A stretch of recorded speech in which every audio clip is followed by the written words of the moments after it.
right, here we go. Hi, everybody. My name is Tom Timbrooks, and I am running for the United States House of Representatives to represent Oregon's 6th Congressional District. I am a member of the Republican Party, so, you know, wish me luck. See if it happens. This is Oregon. We're all a bunch of hippies up here and everything. I try to be as much of a hippie as I can be, but my hair's kind of... I got to keep my hair short, you know. My hair looks good when it's really long or when it's really short, but in between it gets fluffy and weird. So yeah, it's the transition to hippie that gets me. So you know, I'm kind of a conservative type of person. I'm a little bit old to be a hippie anyway. So, anyways, welcome to my show. Like I said, I am planning on running in 2026 for the United States House of Representatives. That's the guys over there in Washington, D.C. Oregon has a state Congress, just like every state in the United States has a state Congress. Well, Oregon has a state Congress. You could be a representative to the state Congress. I want to be a representative to the National Congress, United States House of Representatives, okay? And you're gonna vote for that in 2026, or I don't know, maybe you're going to stay home and watch TV, watch Netflix or something like that. Yeah, daytime drinking and doom scrolling it's very, very tempting. A lot of people prefer doing that to anything. Anyways, so the reason I'm making these videos is because I don't have any money to run. You know, so I have to get by basically on a budget of practically nothing. The people that, the experts that are here, I got to make sure this is still clipped on because it fell down the other day. As I was making a video, it fell down, and all you got was the sound of my knees crossing, my legs crossing and everything. So anyways, yeah, I don't have the money to run a campaign. The experts who have run these campaigns will tell me, well, you're going to spend at least $3 million on a campaign. And I'm thinking, I don't have $3 million. If I did have $3 million, I probably wouldn't spend it on a campaign anyway. You know, I would probably, the reason I would have $3 million is because I know how to invest my money, and I don't really know how to invest my money. I'm not poor, but I'm not rich. I'm not, you know, politics rich or anything like that. So basically, I'm on a budget of nothing. So I'm going to do what I can to campaign, to get my message out there. And I want people, if you're going to vote for me, if I expect you to vote for me, I think you have a reasonable expectation of me to provide you with some kind of understanding of what kind of person I am, who I am, where I come from, my personal philosophies in life. You know, you want to know, who is this guy that I might be voting for? And that's perfectly reasonable. I mean, if I am going to ask you to vote for me, I think it's perfectly reasonable for you to want to find out about me, okay? So, yeah, I'm a manufacturing engineer, about 35 years as a manufacturing engineer. I'm certified through the Society for Manufacturing Engineers. I'm also a project manager, certified through the Project Management Institute. I have a master's degree in engineering from University of Texas, hook 'em horns. That's actually, I have to do that. If I say University of Texas, I have to say hook 'em horns, because if I don't, Texas, you know, they're going to get me.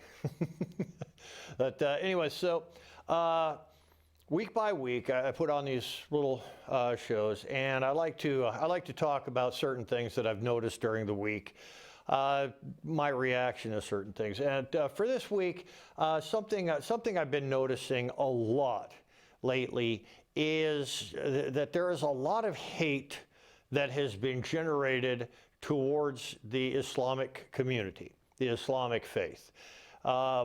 Muslims, the people who follow the Islamic faith are Muslims. The faith itself is called Islam. There is a lot of criticism that can be made about the Islamic faith. there are 2 billion Muslims in the world, like 1.9 billion. I'm just going to round up. Let's say 2 billion Muslims in the world. And if you have a population of 2 billion people, statistically speaking, I mean, statistically impossible for you to have 2 billion people and not have some really, really bad people in that group. Well, my whole philosophy is that, guys, you cannot judge an entire religion. You cannot judge 2 billion people by what a vast minority of people do. And the bad people in the Islamic faith are far outnumbered, way outnumbered by the good people in the Islamic faith. But I keep seeing these videos and these memes on the internet. I look on Facebook and Instagram and X. These social networks. Look at these things, and I keep seeing bad stuff about Islam. The Islamic faith, blah blah blah. In Texas, they have this these people who want to open up an Islamic town city, and recently I saw something where these Muslim people were handing out Qurans. This is the Quran here.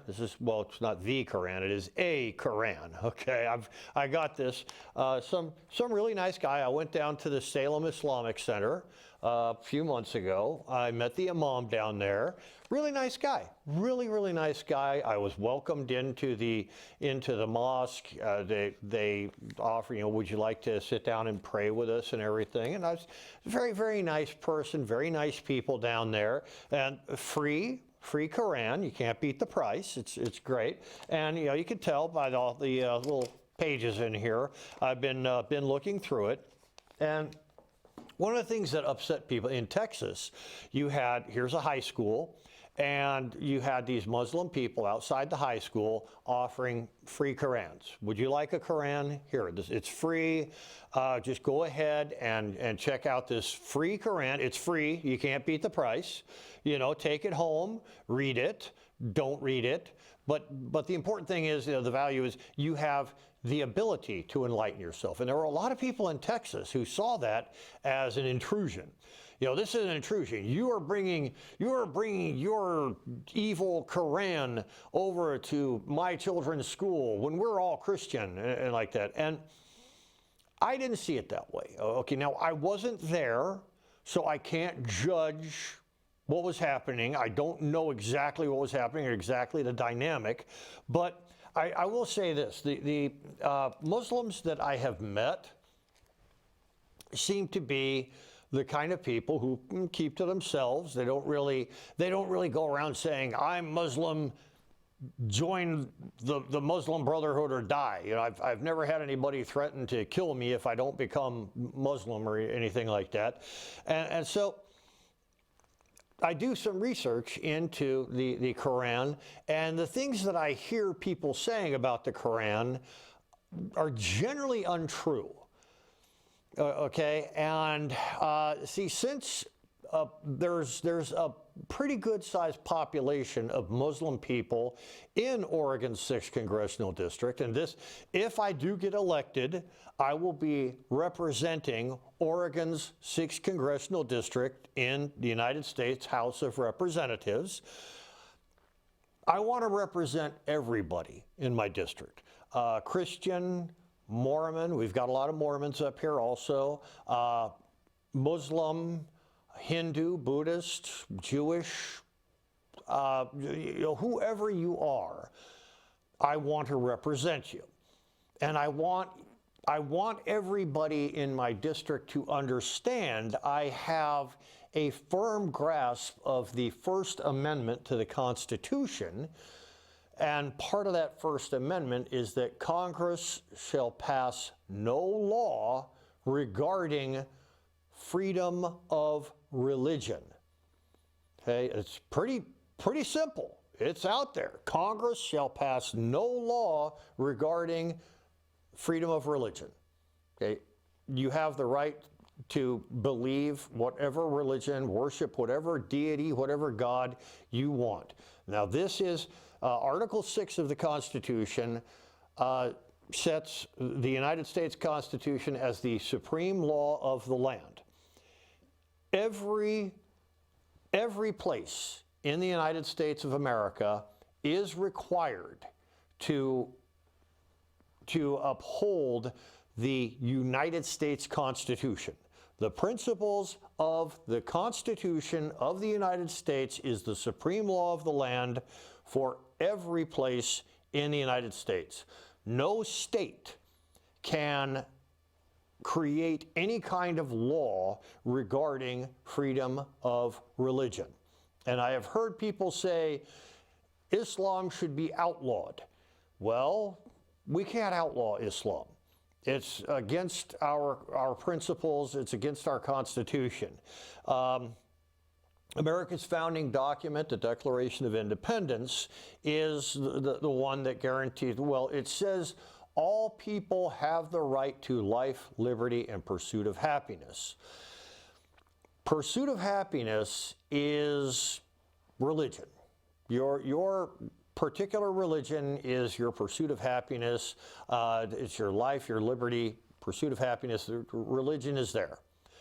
The Constitution of the United States is the roadmap. It's the process map by which all Americans are guaranteed the right to life, liberty, and pursuit of happiness. This is how we say in the Declaration of Independence, all people have the right to life, liberty, and pursuit of happiness. Well, how are we going to guarantee Americans have those rights? Well, that's what the Constitution is about. The Constitution is there to guarantee all Americans have the right to life, liberty, and pursuit of happiness. This is how we secure those God-given rights of life, liberty, and pursuit of happiness. Constitution, okay? First Amendment, no laws regarding the religion thing, okay? So we can't outlaw Islam. I wouldn't want to outlaw Islam. Reading the Quran, I think the Quran's a brilliant piece of religious literature. I think it's absolutely brilliant. I think it's a wonderful book, and I think every American should read it. I think every American should read the Bible.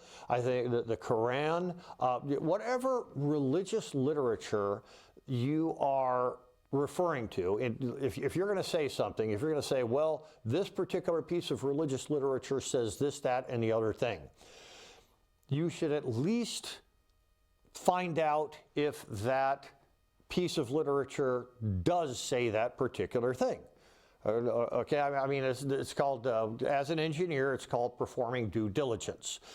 Due diligence is where I take my emotional side and put it over here, and I just use pure logic. I say, okay, logically speaking, can I have any kind of criticism against any kind of literature if I am not familiar with that literature?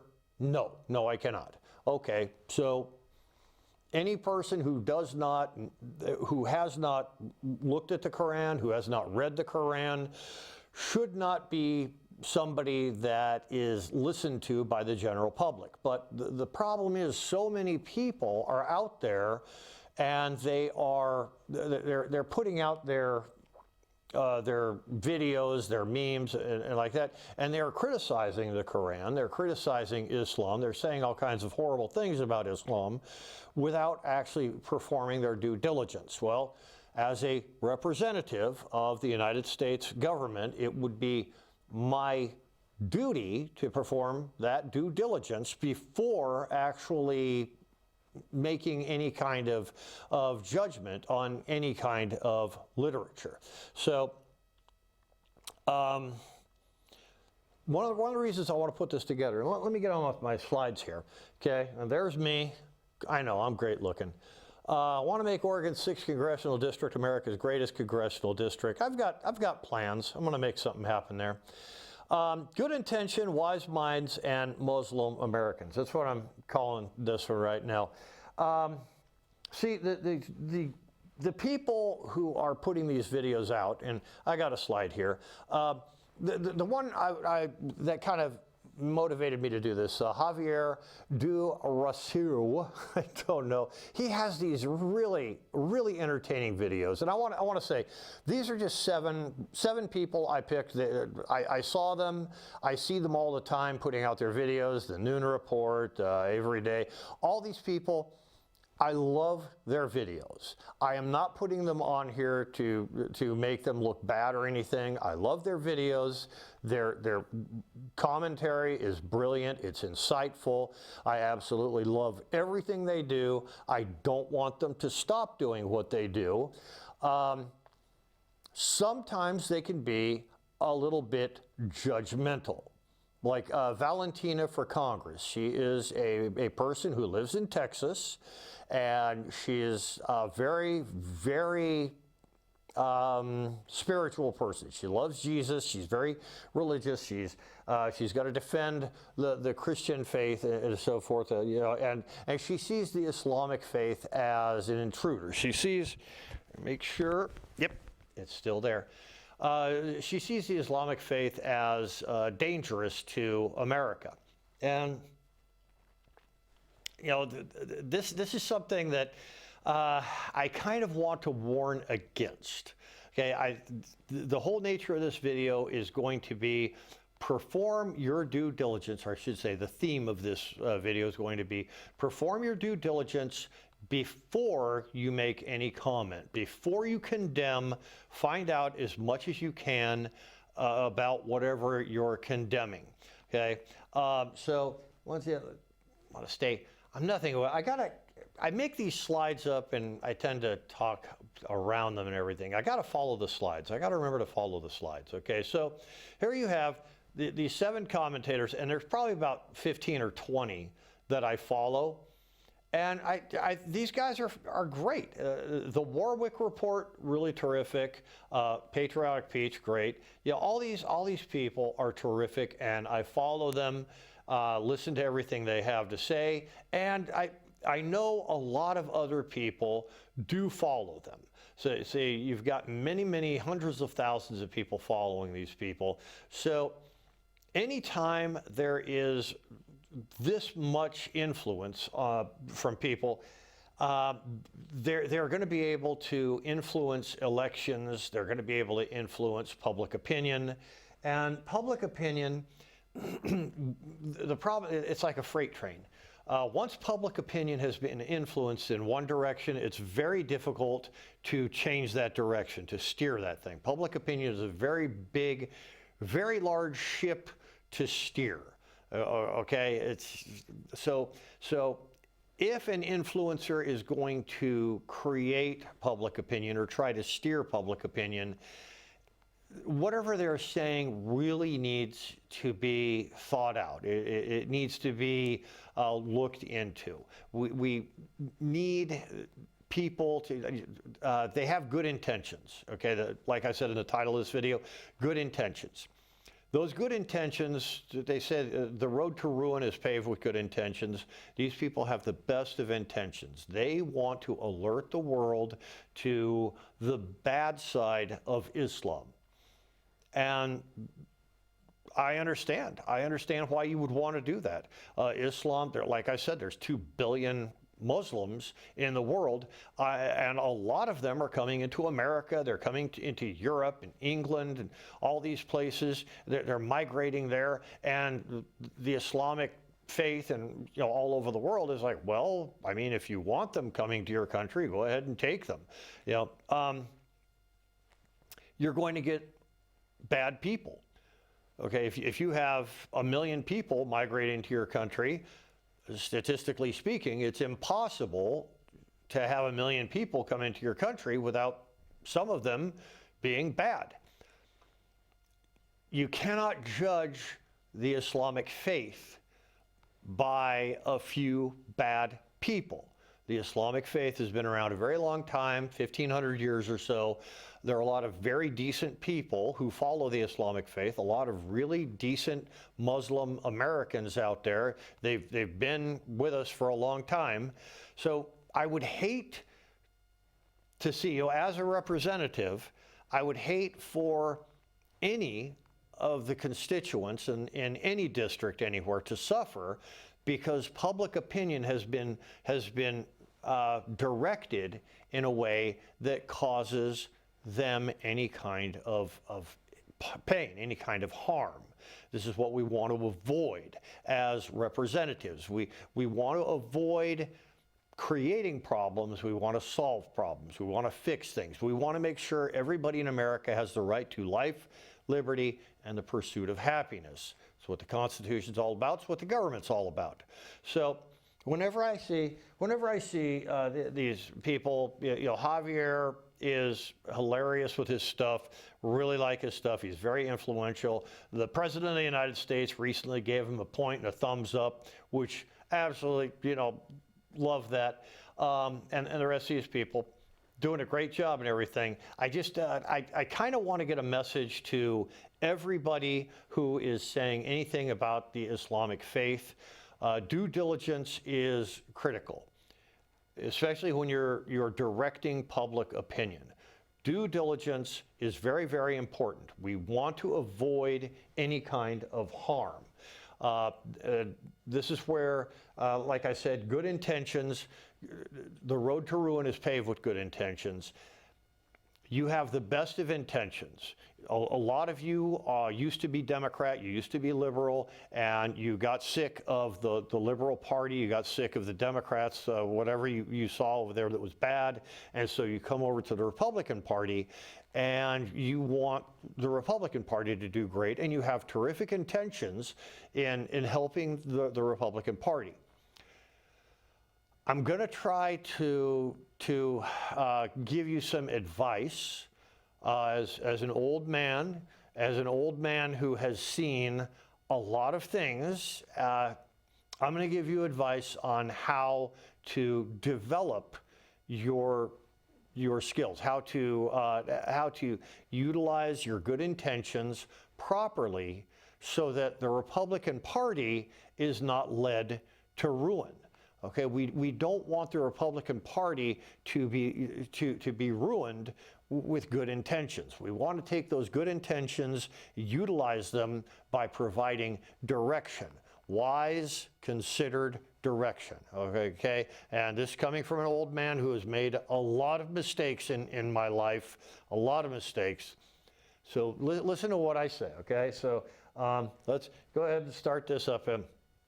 The opening framework, why this matters. Good intentions must be guided by wisdom. Like I said, history shows us that fear mixed with good intentions can produce injustice. And this happened back in the 1960s. In the 1960s, what is it? These schools that were typically black schools, entirely black, because we had segregation. Segregation made black schools, white schools, Hispanic, Asian, all these different schools. White people went to school, white people.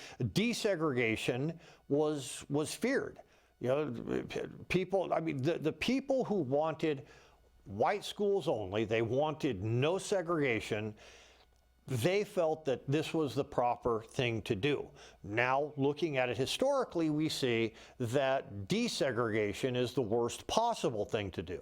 But back in the 1950s, the 1940s, 1960s, in the past, they thought it was the best possible thing. Okay, and their good intentions led to a ruinous situation. Now, we want to avoid that. We want to avoid having good intentions lead us to a ruinous situation. Okay, I mean, we in the Republican Party, we conservative Republicans, do appreciate your intentions, and we want you to stay in the Republican Party. We like you. I love your stuff. I think your stuff is awesome. We want the Republican Party to have good we want the Republican Party to be a good party. We want the values of the Republican Party to reflect the values of the people who are with the party. If you come to the Republican Party, it's because your values match the values of the Republican Party. We don't want to change our values. We want to maintain our values so that we keep attracting good people. Okay, so that we don't have to change our values later, we want to maintain our values. And one of the values is that we support and defend the Constitution, and that we support and defend the ideas that all people are created equal. They all have the right to life, liberty, pursuit of happiness. First Amendment to the Constitution says Congress shall make no law regarding religious freedom.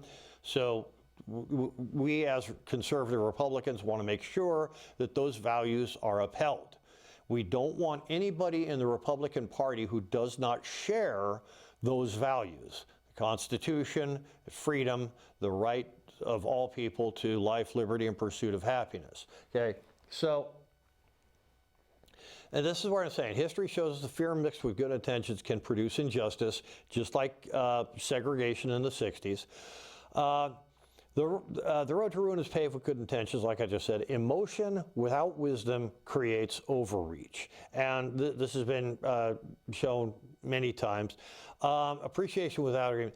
Javier Darcio. Now, originally when I put this together, I was like, you know, this Javier guy, he's brilliant. I love his stuff. He's getting a lot of attention. I love the fact that he was with the Black Lives Matter movement, and then he decided, hey, this is all hypocrisy. This isn't helping black people out at all. I want to do something. I want to be with a party that helps black people. Well, look at that. The Republicans have helped more black people than Black Lives Matter.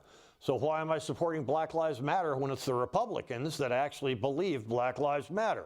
So that's why he became a Republican, a conservative Republican, and it's great. So he is the character on the internet that inspired me to want to make this subject on this video. But I'm actually talking to everybody on the internet who has any kind of opinions about what's happening about the conservative Republican Party, and specifically the Islamic faith. So, core concept here. Courage deserves recognition. I'm recognizing you, Javier. You've got courage, and really appreciate that. His transition into conservatism shows independence, which that's a wonderful thing. Want you to stay. Independence does not eliminate the possibility of overgeneralization. And here, this is what I'm saying is, back when you were with the Black Lives Matter, you might have had a tendency to say, these people are like this because generalization. And you realize that that was wrong. And so you're coming over to the conservative Republican Party and you're making generalizations about Muslims. And if it's wrong for you to make a generalization when you're a liberal Democrat, it is just as wrong for you to make a generalization when you are a conservative Republican. Okay, there's this guy named Immanuel Kant. And Immanuel Kant, he created this concept of the universal truth. And essentially what he's saying is, if something is true in one situation, it has to be true in all situations.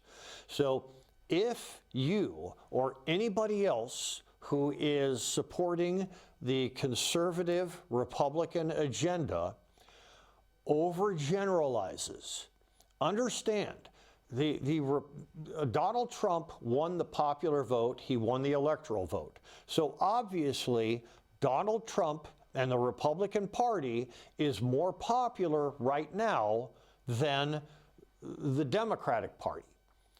That doesn't mean that we have a license to do things that are against our principles.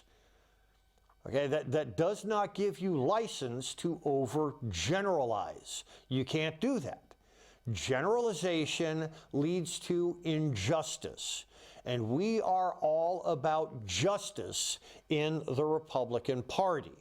We are all about life, liberty, and the pursuit of happiness, and the utilization of the principles of the Constitution in order to make sure every American has the right to life, liberty, and pursuit of happiness. And if overgeneralization prevents that from happening, then overgeneralization is wrong. It is a problem. So when you overgeneralize, you are causing problems. So that's one of the problems that I'm seeing with a lot of these videos online. They say, Islam is bad because this, that, and the other. You see these 5 people over here who get online and say these things. They're Muslim. These 5 Muslims say these horrible things. Therefore, all Muslims are saying these horrible things. Well, Javier, I'm going to pick on you for a minute here. You're a black man, and there was a period of time in American history where somebody would say, oh, a black man did it. Okay, let's just hang the next black man that we find. Yes, let's just lynch a black man. Oh, well, that was the wrong black man. Doesn't matter, right? So you know, the white people in the Ku Klux Klan would overgeneralize. They would say, black people this, black people that. Well, we have moved away from that.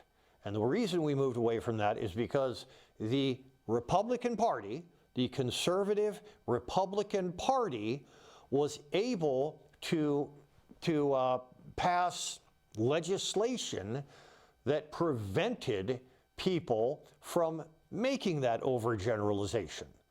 Okay, so the principles of the Republican Party have always been towards freedom. Freedom from these kinds of, I'll just say propaganda. It's not propaganda, it's just overgeneralization, misunderstanding, just kind of ignorance. Okay, so so because the Republican Party stands for life, liberty, pursuit of happiness, the principles of the Constitution, and the principles of the Constitution say all Americans, black, white, brown, red, yellow, whatever color your skin is associated with, you are included. So that, you know, overgeneralizing based on religion is just as wrong as overgeneralizing based on race. Now, back in the 1940s and 1950s, if you were a black person, you would not want to be you wouldn't want to be included in, you know, these things. Bad things would happen to you if white people overgeneralized, right? You don't want that to happen. I don't want that to happen to anybody in America of any religion. Mormon, Jewish, Buddhist, Christian, Baptist, whatever your religion is, I don't want anything bad to happen to you because somebody overgeneralized, okay? Somebody just included you and said, well, you're a Baptist and Baptists are like this, therefore, hang the Baptists, okay? I don't want that to happen. I don't want that to happen to Muslim Americans. Muslim Americans, a lot of them are very, very decent people. So these overgeneralizations that I've seen happening on these videos could potentially cause harm to the people. And by causing harm to the people, if the Republican Party is seen as supporting these overgeneralizations that cause harm, then by association, the Republican Party is bad. And we don't want that. We don't want people to suffer because of anything. Nobody in America should suffer any kind of injustice for any reason. Okay, so as an engineer, I look at the root cause analysis of any problem.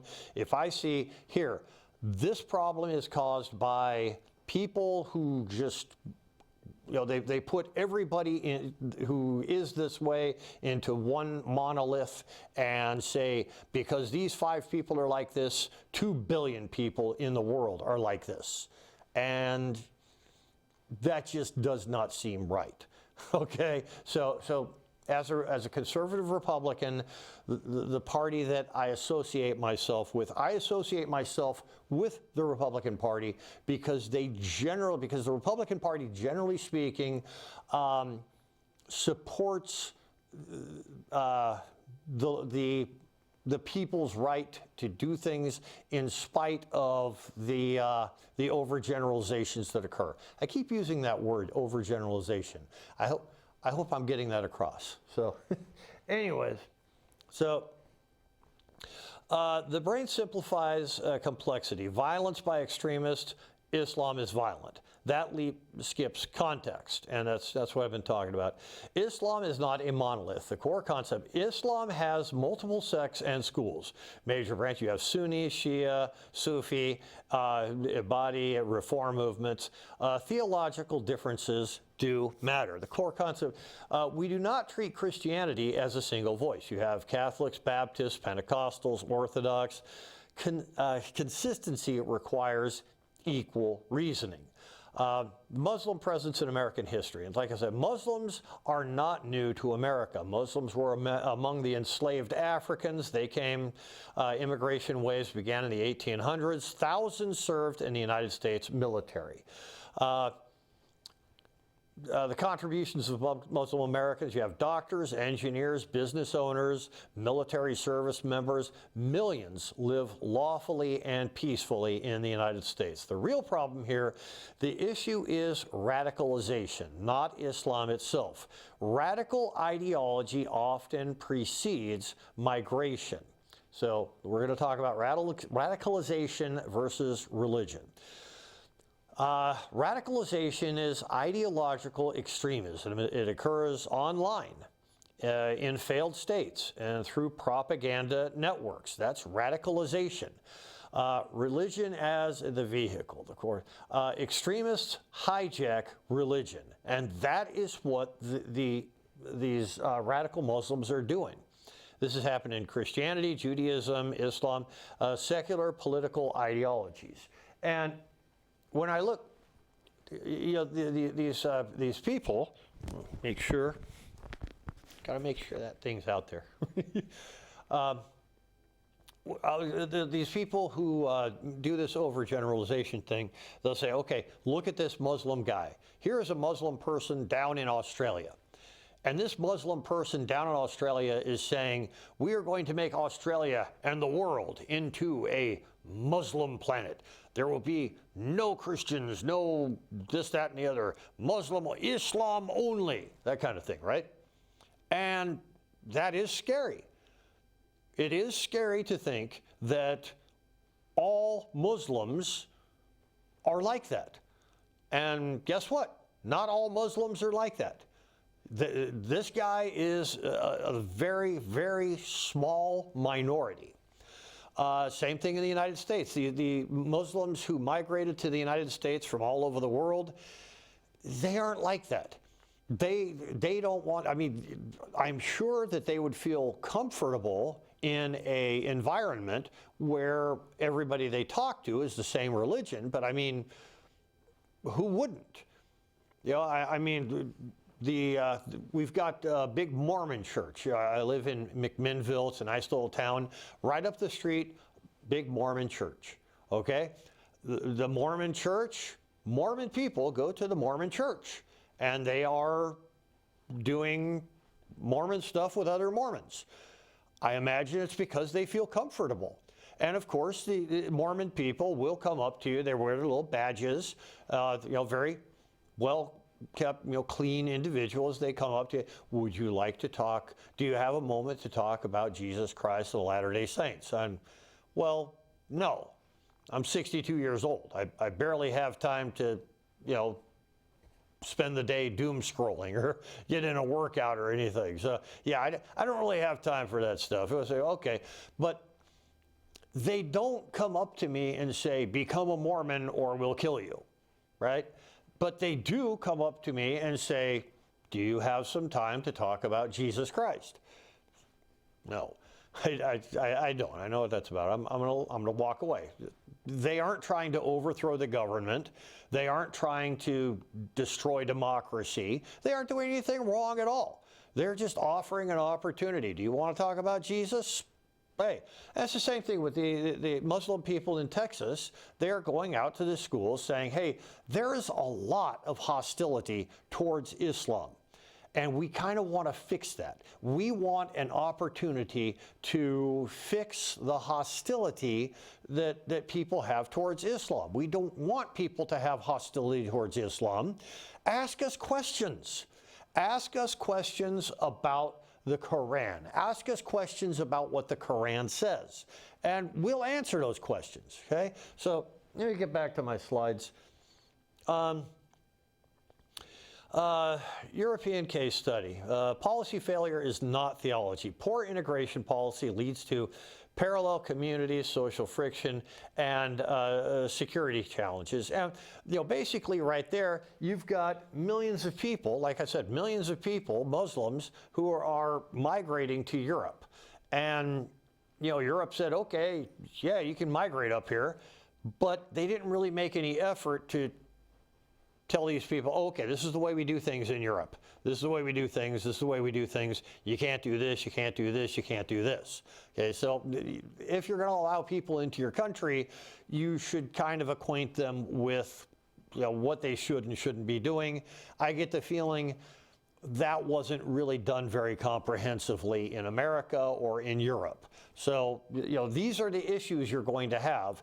If you allow all these people to come into your country, you are going to have issues. And that's just your whole due diligence thing once again. If you're running a country and you let people into your country, you kind of have to tell them, hey, this is how you're supposed to do stuff. Don't do this, don't do that. Do this, do that, okay? That's just common sense. Anyways, security requires discernment, legitimate background checks, intelligence cooperation, criminal vetting. Not legitimate is the blanket religious condemnation. That's what I'm saying there. Religious liberty is foundational. The First Amendment protects free exercise. If we abandon it, we weaken America. Conservative consistency. Limited government applies to everyone. That's why I'm a Republican. I believe in limited government. Government targeting Muslims today can target Christians tomorrow. So that's why the First Amendment, very important. The cost of collective blame. Collective blame alienates allies. Millions of Muslim Americans oppose extremism, like I'm saying. Fear has led to America astray before. Fear has led America astray before. Japanese internment during World War II. Fear overrode principle. And during the whole internment thing, the Republicans in the United States Congress, there was some resolution that was passed by Democrats, not Republicans. Republicans were against the resolution that passed in the House of Representatives and the Senate, went up to the president. He said yes. So if Republicans had the power in Congress during World War II, the Japanese internment camps would never have come into existence. But we didn't, so Japanese internment camps. Okay, and that's one of the things I like about being a Republican is we don't do stuff like that. And what I see with people like Javier. Once again, Javier, love your stuff. Don't stop. Don't stop your stuff. Just steering you a little bit more in a direction that makes a lot of sense. Okay? Avoid overgeneralization. Prejudice, racism, religious hate, these things, they take your good intentions and they can lead you to on a ruinous path. We don't want. You're a good person, great person. Donald Trump gave you a thumbs up. That makes a lot of difference there. He's a good judge of character. Don't want your good intentions directing you on a ruinous path, okay? So that's the whole nature of this video here, okay? So A party is not its worst members. Islam is not defined by extremists. Overreaction creates instability, fear, policy overreach, loss of credibility. And this is why policy overreach could cause the loss of credibility of the Republican Party. I don't want that to happen. I want the Republican Party to be maintained throughout history as the party that stood for human rights against policy overreach. So we're not going to listen to fear, we're not going to do policy overreach, and we're not going to lose our credibility. So the Quranic context here, okay? Claims require evidence. If someone says Islam commands genocide, ask which verse, what context, how is interpreted. The sword verse, Quran 9:5, historical wartime conflict involving treaty violations. This is not a universal command, okay? So the Quran 9:5 is right here. I'm gonna go for it right here now. Okay, Quran 9:5. But once the sacred months have passed, kill the polytheists who violated their treaties. Okay, right there, they're not saying just go around killing people. They're saying, hey, if somebody violates their treaties, then you can't trust them, right? So who violated their treaties wherever you find them. Capture them, besiege them, and lie in wait for them on every way. But if they repent, perform prayers, and pay alms tax, then let them free. Indeed, God is all forgiving, most merciful. The Quran is not saying if you become Muslim, you're forgiven. The Quran is saying there are some people who violate their treaties. Go after them. Kill them. But if these people say, oh, I violated a treaty, didn't I? I'm sorry about that. I did something bad. So listen, I've got some money. If I give you some money, will that make up for the bad thing I did? You know, I knocked over a wall or did something. So we can just pay a fine. Okay, so we'll just pay a fine. That's what it's saying. Okay, that's what the Quran is saying. It's not saying anything about hey, go around lobbing people's heads off with a sword.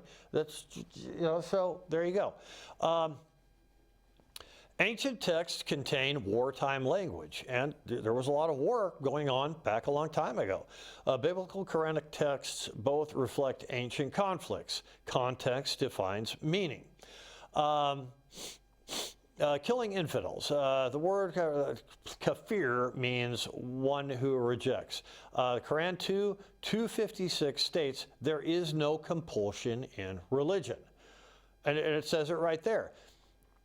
We are not going to go against you because you refuse to become Islamic. But you see, the thing is, there are people all over the world who want to kill. Like right now, there's stuff happening in Africa, Nigeria, where Muslims are coming after Christians. And so these Muslim people, they're crazy, whack jobs. The Islamic Church probably doesn't want to have anything to do with them. They're claiming to be Muslims, but they're not following the Quran. But they look in the Quran, they're like, is there any part of the Quran that can be interpreted to give us unlimited license so that we can go around killing people and taking their land? Yeah, sure, here's a part of the Quran, and if you really, really take a misinterpretation of it, then yeah, you can do it. Oh, okay. And they're not even going to read the Quran. They're not going to read. They're going to say, the guy's just going to step out and say, like, it's okay, go kill Christians. Okay, that's the type of thing that's happening. They aren't following the Quran.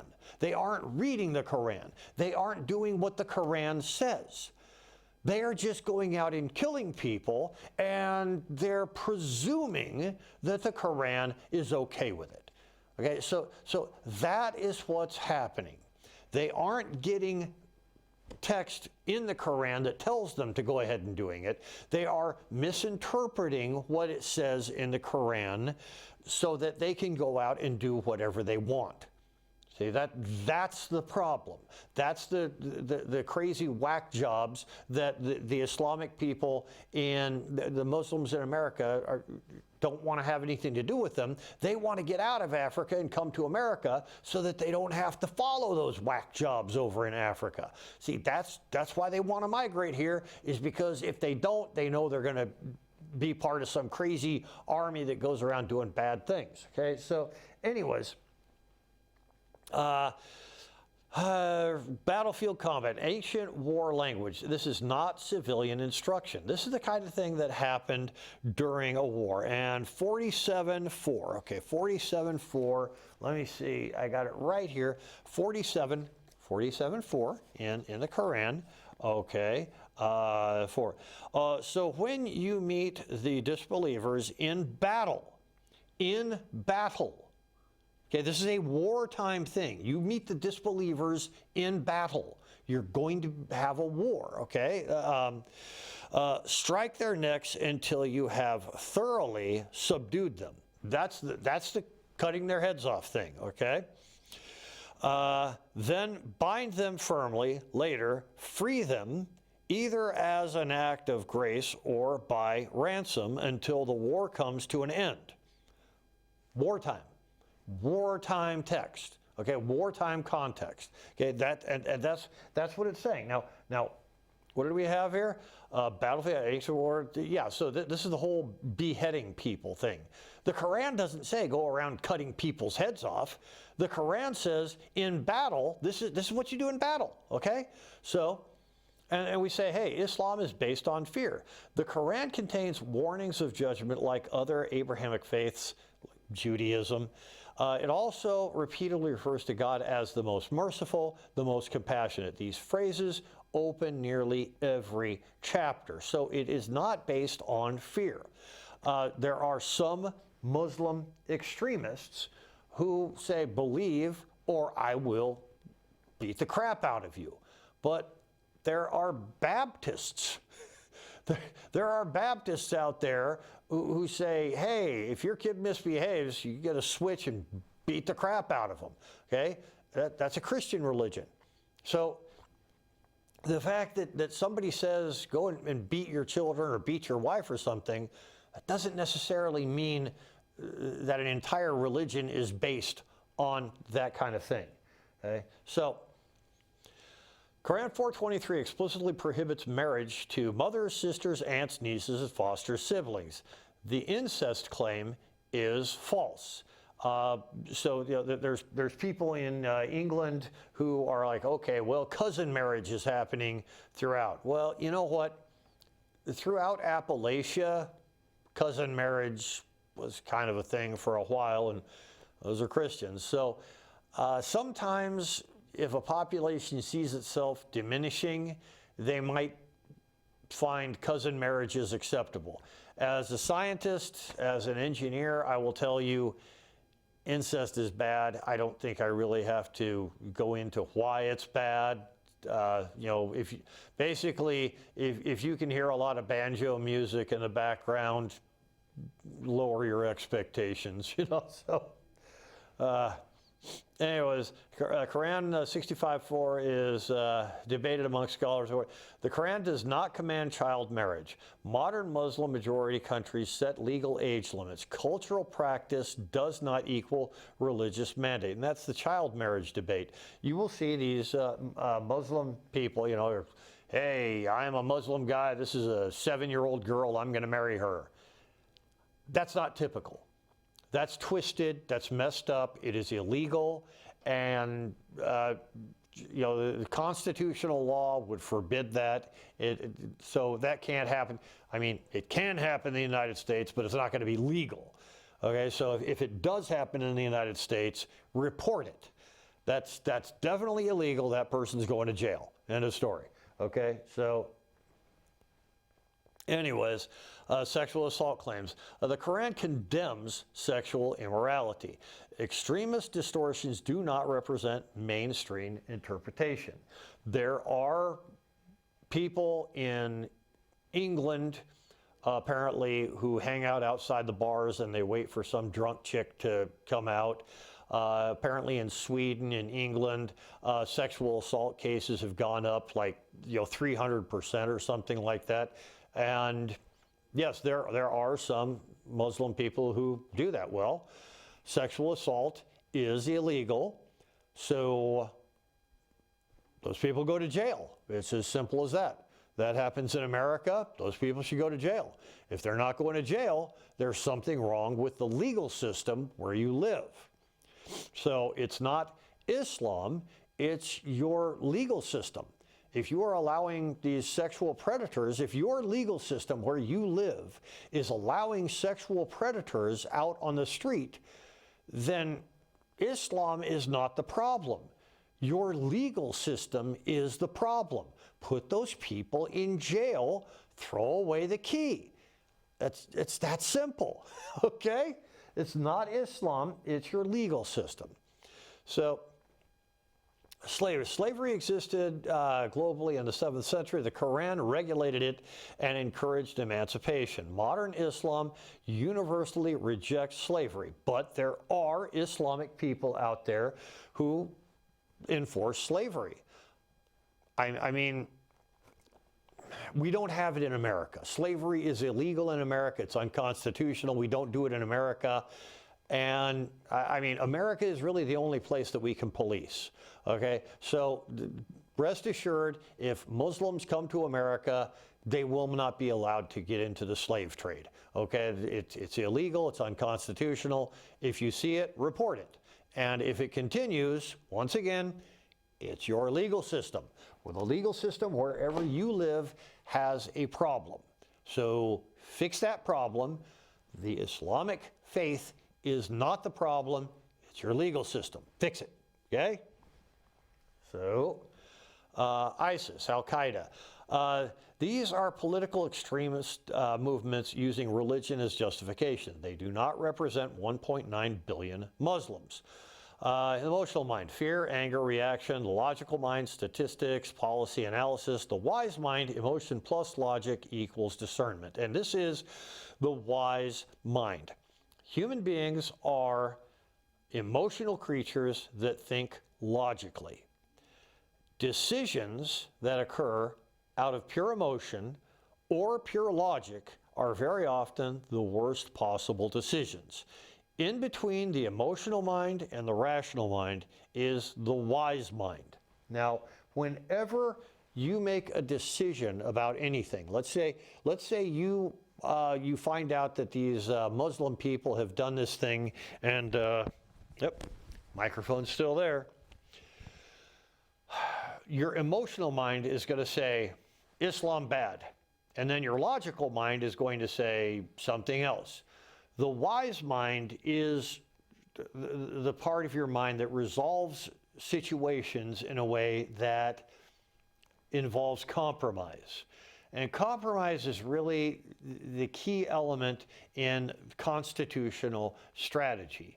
The Constitution was created by compromise. There was a lot of compromise in there. In fact, the Bill of Rights, the first 10 amendments to the Constitution, that was a compromise. There were a lot of people who would not sign, who would not ratify the Constitution unless the Bill of Rights was included. So compromise is part of our constitutional strategy. It is how we utilize the Constitution to protect Americans' rights to life, liberty, and pursuit of happiness. Okay? So this comes from the wise mind, not the logical mind, not the emotional mind, the wise mind. So whenever Javier or any of your other friends out there, whenever you guys create this presentation that goes out onto the internet, understand America is a leader country. We lead the world. There are a lot of people all over the world who look at America and say, well, the Americans are doing this, let's do it. The Americans have stopped doing this, let's not do this. Okay, America is a very powerful, very influential country, and when you put something out on the internet, you are representing America. Like it or not, you may not realize that you're representing America, but you are. And how you represent America needs to come from the wise mind. We can't be too emotional. We can't be too logical. We have to understand the value of compromise, the value of performing due diligence, the value that comes from just not being too emotional, not being too logical, just allowing yourself to appreciate the compromise that comes from incorporating both sides of the argument. Okay, so that's kind of the whole point I'm trying to make here. The wise mind striking a balance between rational and emotional minds, living mindfully, honoring and nurturing emotional mind while trying to act rationally. Political marketing. Outrage spreads faster than nuance. Social media amplifies fear.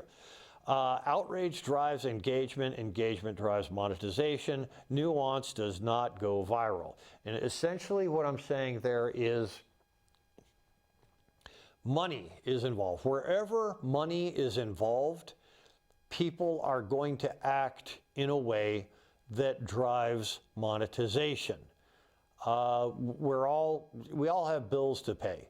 And I've seen, a lot of these influencers, they'll say things and do things in order to pump up their views. They want views. The number of views they get directly affects the amount of money they get from their videos. So I appreciate the fact that you need views in order to pay your bills, but we cannot allow monetization to direct our morality, our values. Okay, the Republican Party is not about following the money. The Republican Party is about making sure people have their rights to life, liberty, and pursuit of happiness protected using the principles of the Constitution. That's what we're about. Okay, so back to this. Extremism emerges wherever grievance meets ideology. It's not exclusive to Islam. Like I said, Baptists, Christians, everybody is guilty of this. Security must align with constitutional principle, and that's what I've been saying this whole time. Life, liberty, and pursuit of happiness are protected as long as we understand the principles of the Constitution. We can support border security, vetting, and counterterrorism without condemning peaceful citizens. And American Muslims, good, peaceful people, okay? The message to Muslim Americans, you belong here. Lawful citizens deserve respect and equal protection. Message to conservatives, precision strengthens credibility. Accuracy builds moral authority. What I would say to Javier if he was here, first I would say, dude, I love your videos. You really got some good stuff out there. I love watching your stuff. Walk with me, buddy. Respectful correction. Encourage distinction between radical ideology and Islam broadly.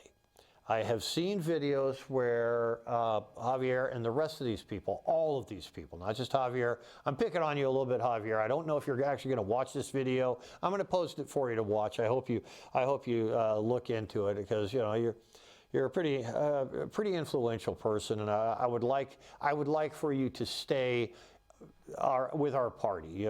Stay Republican, stay conservative, keep up the good work. Just minor correction and everything.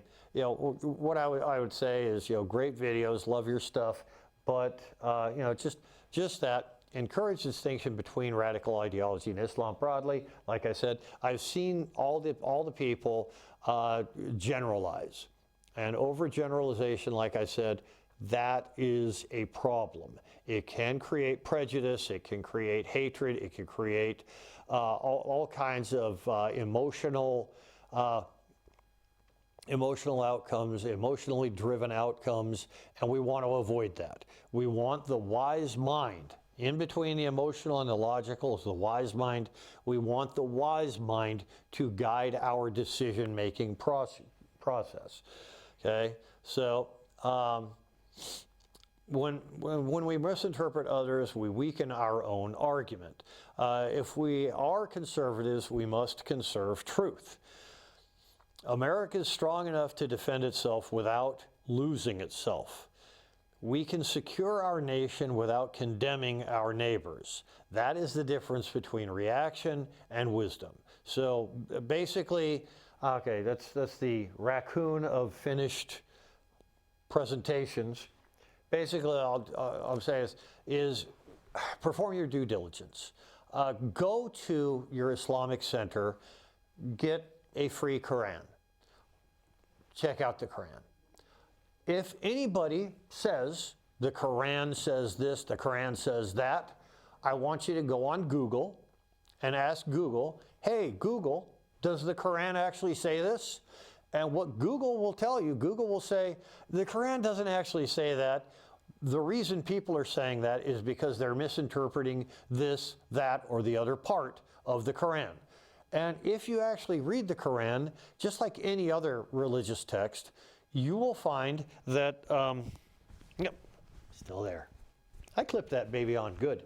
What you will find is any religious text, Hindu, Buddhist, Shinto, Christian, Jewish, Muslim, whatever, any religious text is going to have some good things to say.